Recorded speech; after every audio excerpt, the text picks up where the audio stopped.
Hey everyone, welcome back to Corporate Decoder, the place where we decode the corporate world's secrets. Today we're diving into a report from the Oncology Institute, and let me tell you, it's not exactly a feel-good story, unless you find corporate finance thrilling. We're talking about stock sales, warrants, and debt exchanges. It might sound like a snooze fest, but stick with me, because these moves can tell us a lot about the company's health and future. This isn't your typical quarterly or annual report. This is a Form 8K, which companies file when something big happens, something that investors should know about right away. In this case, it's about raising money. Scrollers of report, date of earliest event reported, March 26th, W25 scrolls, the date to keep in mind is March 26, 2025. That's when most of these events took place. So, who is the Oncology Institute? As the name suggests, they're in the cancer treatment business. They operate cancer centers and work with doctors to provide care. Keep that in mind as we dig into the details, because ultimately this is about providing healthcare to patients. Scroll Adam E1 fine T into a material definitive agreement. Scroll canal. Let's get to the nitty-gritty. The main event here is a private placement. That's a fancy way of saying they sold a bunch of stock and warrants to a select group of investors to get some cash.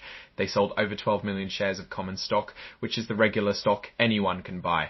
They also sold pre-funded warrants, which are basically options to buy even more stock later, and common warrants, which are similar. Altogether, it's a package deal to raise money. A lot of it.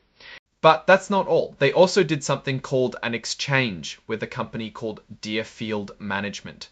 Deerfield had lent the Oncology Institute money in the past through something called senior secured convertible notes.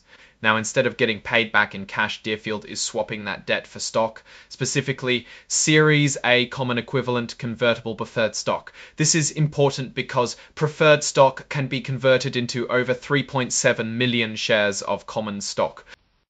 Here's where it gets a little more technical, but stay with me. Because they sold these securities in a private placement, the investors want to be able to sell them to the public at some point.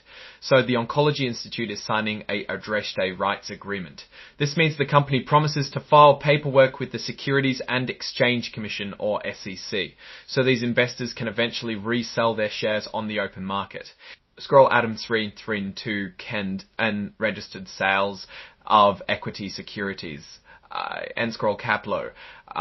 This part is basically a legal formality. The company is saying that they didn't register these sales with the SEC because they believe they qualify for certain exemptions. They are relying on the fact that the buyers are sophisticated investors who know what they are doing. Scroll Exhibit tapped. No scroll part. Finally, you can find the full registration rights agreement attached as an exhibit to this report if you want to read the fine print. Now let's step back and look at the bigger picture. The Oncology Institute is raising money by selling stock and exchanging debt for more stock. Why? Well, companies usually do this when they need cash. Maybe they're expanding, maybe they're struggling to pay their bills, or maybe it's a combination of both. The fact that they're selling stock to existing investors, including management and board members, could be seen as a good sign. It suggests that people on the inside believe in the company's future. However, it also means existing shareholders' ownership gets diluted because there are more shares of stock overall. The exchange with Deerfield is also interesting. It shows that Deerfield is willing to bet on the company's long-term success by converting debt into equity. However, it also means that Deerfield will now own a significant chunk of the company. What are the risks? Well, if the Oncology Institute doesn't perform well, the stock price could drop, and these investors could lose money. The company also faces the risk of not being able to get the resale registration approved by the SEC, which would limit the investors' ability to sell their shares. So what's my take on all of this? The Oncology Institute is at a crossroads.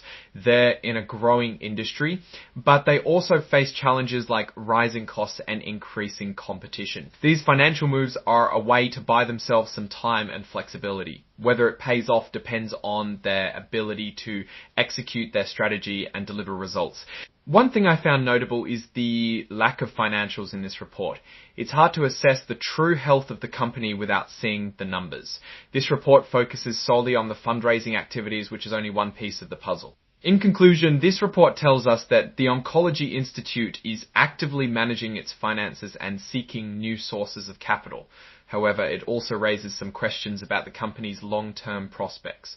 Whether you're an investor, a patient, or just someone interested in the business of healthcare, it's worth keeping an eye on this company. Thanks for watching. If you found this breakdown helpful, please like, comment, and subscribe for more corporate decoder videos. Let me know in the comments what company you want us to investigate next.